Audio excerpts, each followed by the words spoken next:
Alright, I'm just going to do a quick update. Some people had some questions about, my theories and if they're correct or not. None of the stuff I use is actually mine. It's all been significantly researched. I'm not the type of person, and there's very few people out there who are actually going to have their own trading theories that they design. Everything I use, I've read books about or studied from someone else. They're all pretty mainstream ideas. Um, and none of them are 100% because if they always were, we'd all be millionaires. So, you have to sort of read them as they come. And as far as, charts, I can't look at when you read charts, it's like reading a weather pattern. You look at something one day and it will change the next day. It'll always change. You have to constantly, day by day, update the way you're thinking because it's like a chess match. In a chess match, you don't always focus on one thing because the other player is maneuvering too. So you have to constantly change the way you're looking at it because the situation changes every day. And that's why, like one week I might see something and I might think that something's going to play out.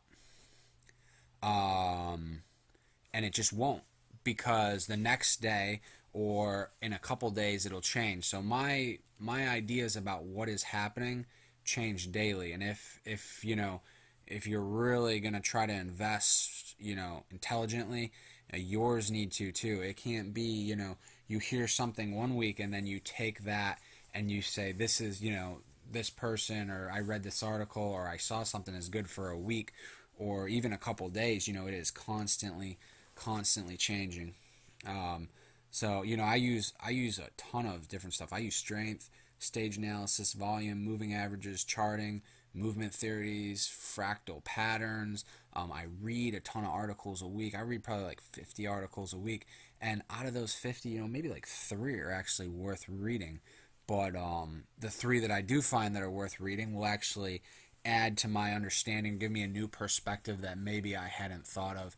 And so that's what I do. So my ideas constantly change, and this allows me to adapt to different situations. Like, for instance, I was saying in my other video that I bought here on JNUG at around 16, and it went up 60% for me.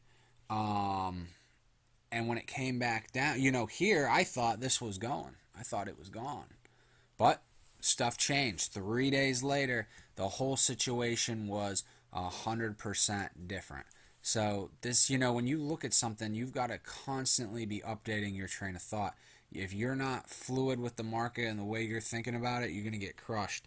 Um, and that's just the way it is. It's never, one thing. And I always buy in groups of four and I sell in groups of four because, if I could time the bottoms and time the tops, yeah, I'd be rich already. I would know what's going to go on, but I can't. So I have to space it out and get the best prices I think I can. Um, Now let's look at some stuff right now. It's going to be a quick video tonight because I'm pretty tired. So the SPY, all my daily charts actually got deleted by accident. I clicked up here and knocked off all my dailies. But I said that I thought it was going to sell off, and it was going to come down and test the 207, 205. And today it actually did something pretty interesting. It bounced off the 150-day moving average, which was definitely pretty interesting. I still think this is going down.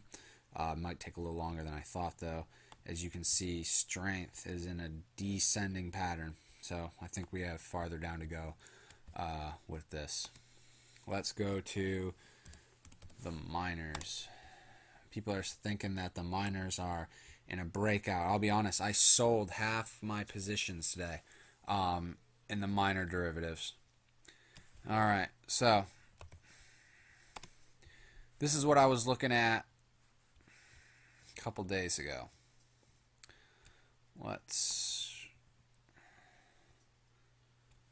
I was looking at this.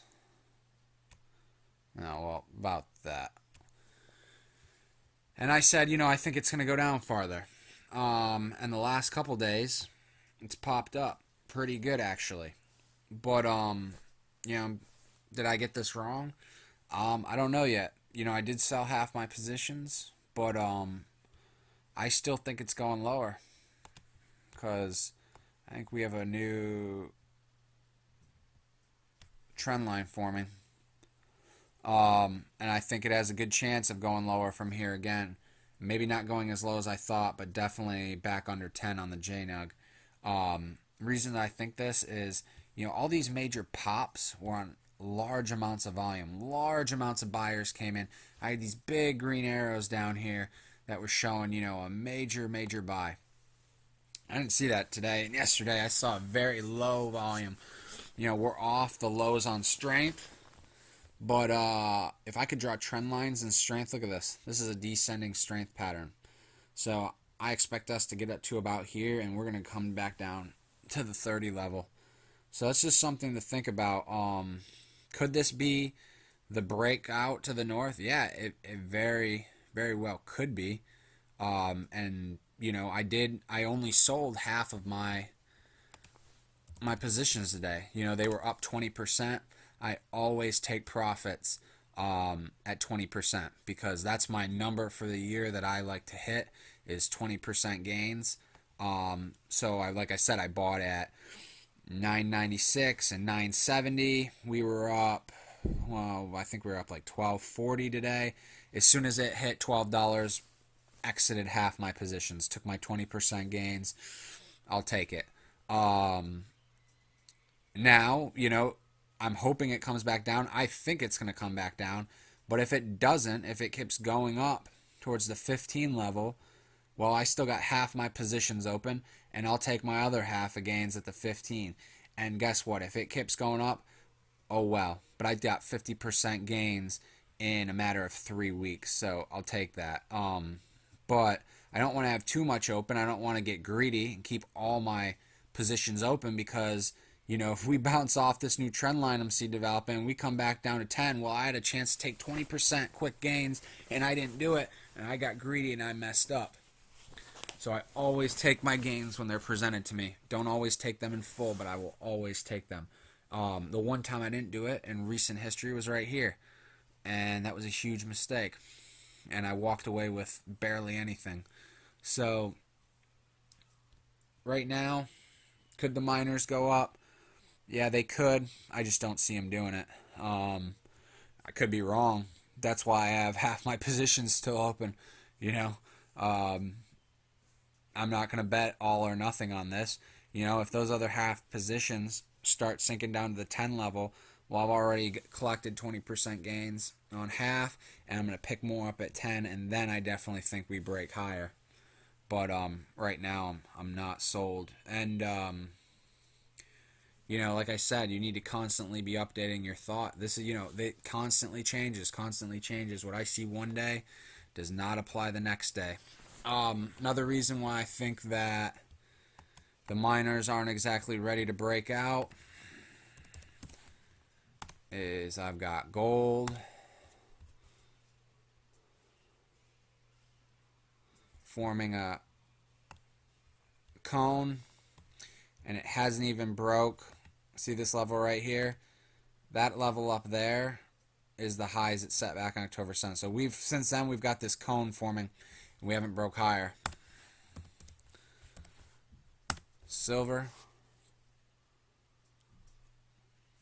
in a downward pattern still, so you know, I hear this, you know, okay, you know, the miners might be ready to go higher, but I just don't see it, and there's such low volume, you know, I didn't see anything that would convince me. Granted, I'm not 100%, that's why I left half my positions open, but I'm not convinced that they're going higher, so that's just where I stand right now. So what else do we want to look at? Oh yeah, FXB. The euro is still outside that cone. The dollar has been strong, 97.64 the last time I looked at it. I think it's going to get stronger. I think it might I kept going. Like I said before, I didn't expect it to go past 96.3, and it's just been getting stronger. So that's something else to watch. That's my update.